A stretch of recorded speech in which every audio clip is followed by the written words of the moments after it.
So this one time I went and drove about 3 hours to visit my childhood friend who lived in a town really far away from me. He was living in this town called Golnair, which is so far south of Denver, it takes like 4 hours to drive to. I went there, had a good time with him, stayed the weekend at his house.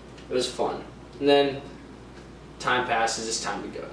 So I'm driving, and I'm trying to get out of this neighborhood he lives in that's kind of up in the mountains, and there's dirt roads, and it's in the country. I don't know where I am. So he's leading me out in a big truck, a lot bigger than mine. I'm driving a Ford Explorer Sport Track, and we're following each other, and we're going, and then eventually we come to a bend in the road, and it kind of goes down, and then the bend goes up and to the right.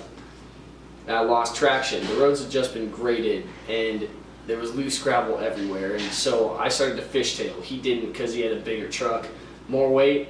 In my little car, I started fishtailing, and I tried to turn the wheel back, and the back end just spun around, and I tried to correct again, and I overcorrected.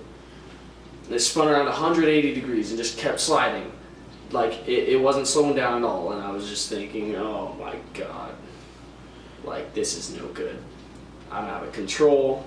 And then I felt the tires on the left side of the vehicle dig it, and I flipped, and it felt like everything went into slow motion. The car was upside down. I could see the horizon with the mountains and trees in front of me. It was absolutely ridiculous. And then it lands, flips again, and then I see coming through the windshield a log or a tree stump, something, and I was just gripping the steering wheel, and I moved out of the way, and I saw it just puncture and just smash the passenger side of the car.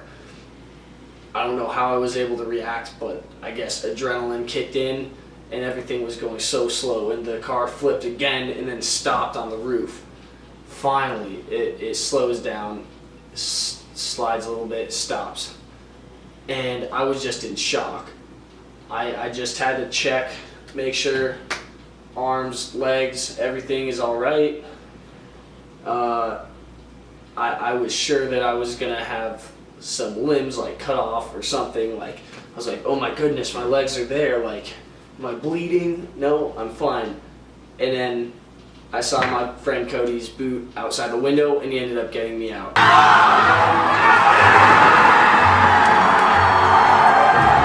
My dad was not happy, but we're all just glad that I was lucky enough not to get killed in that accident.